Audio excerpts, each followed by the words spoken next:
Ang pag-aaralan natin ay ang pagbabasa gamit ng patinig o.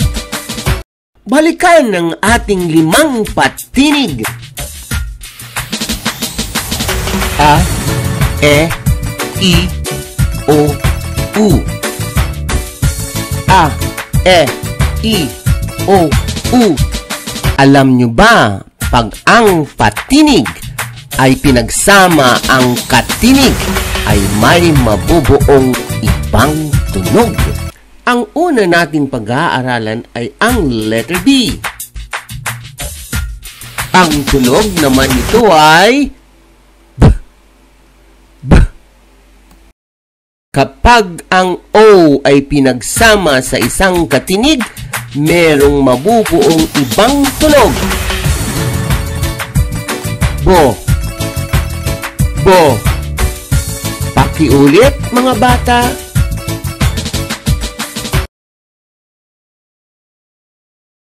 Ang susunod nating letter ay letter C.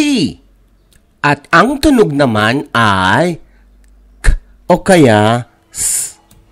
Kapag ang O ay pinagsama sa isang katinig, merong mabubuong ibang tunog. Ko. Ko. Pakiulit, mga bata. Ang isusunod natin ay ang letrang D. Ang tunog D. D.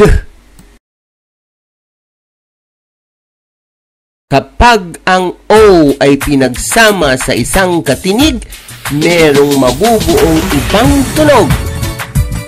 Do. Do. Pakiulit, mga bata. Ang susunod ay ang letrang F. Ang tunog F. F. Kapag ang O ay pinagsama sa isang katinig, merong mabubuong ibang tunog. Fo. Fo. Pakiulit, mga bata. Ang isusunod natin ay ang letrang G. At ang kanyang tunog ay K. K. Kapag ang O ay pinagsama sa isang katinig, merong mabubuong ibang tunog. Go. Go.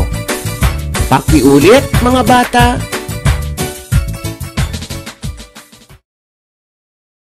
Ang susunod na letra ay ang letrang H. Ang tunog ay Kapag ang O ay pinagsama sa isang katinig, merong mabubuong ibang tunog. Ho. Ho. Pakiulit, mga bata. Ang susunod ay ang letter J. Dalawa ang kanyang tunog. J. O.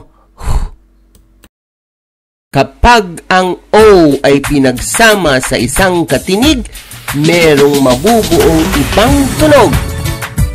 Jo as in Joel.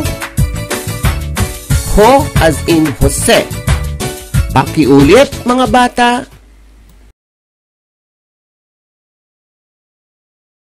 Ang susunod ay ang letrang K. Ang tunog K. K. Kapag ang O ay pinagsama sa isang katinig, merong mabubuong ibang tunog. Ko. Ko. Pakiulit, mga bata.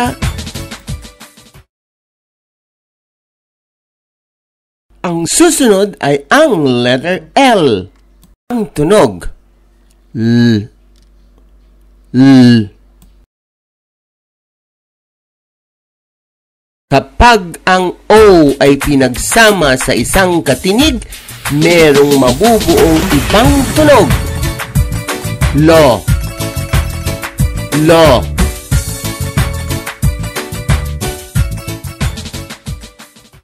Ang susunod ay ang letter M. Ang tunog ay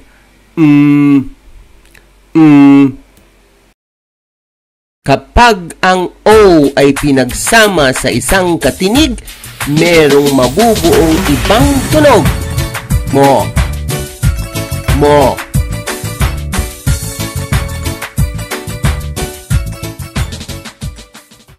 Ang susunod ay ang letter N. Ang tunog ay Kapag ang O ay pinagsama sa isang katinig, merong mabubuong ibang tunog. No. No. Pakiulit, mga bata. Ang susunod ay ang letter P. Ang tunog? P.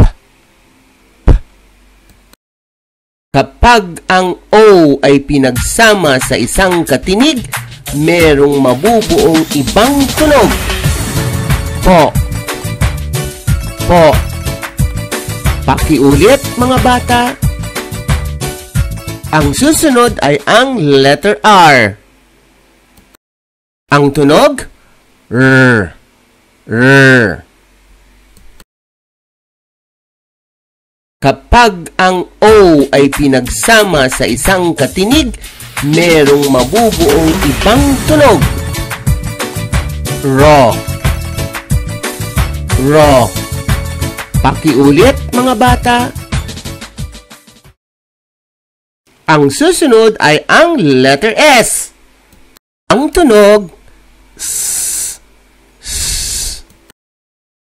Kapag ang O ay pinagsama sa isang katinig, merong mabubuong ibang tunog.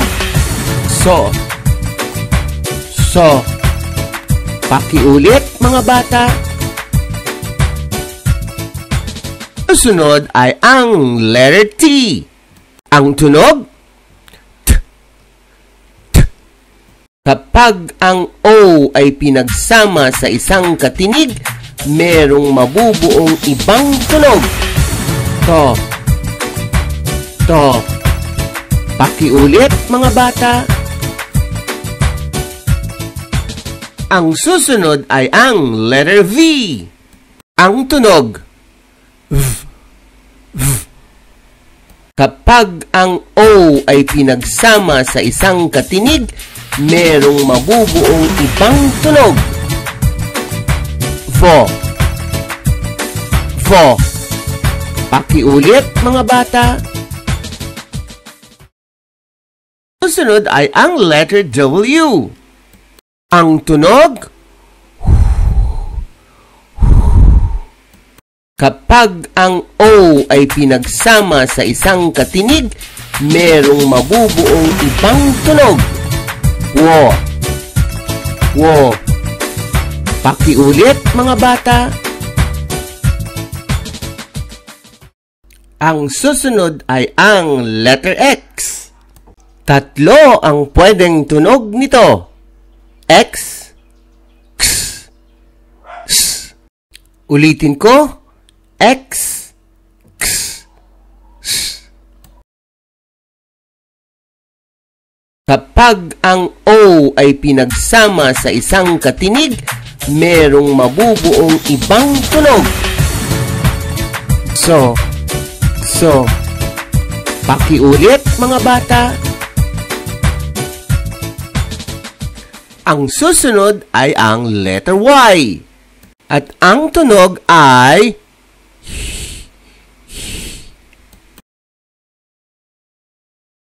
kapag ang O ay pinagsama sa isang katinig, merong mabubuong ibang tunog.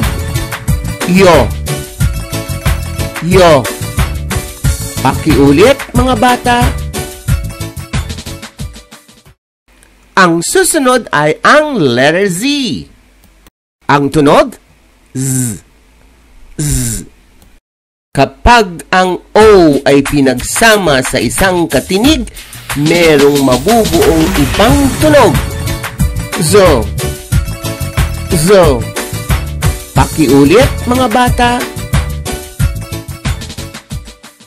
Ang susunod ay ang isa sa mga dalawang letra na wala sa English alphabet. Ang tawag ay nang. Kapag ang O ay pinagsama sa isang katinig, merong mabubuong ibang tunog. Ngo. Ngo. Pakiulit, mga bata. At ang huling letra sa Filipino alphabet, N. Ito ay wala din sa English alphabet. Kapag ang O ay pinagsama sa isang katinig, merong mabubuong ibang tunog. Nyo. Nyo. Pakiulit, mga bata.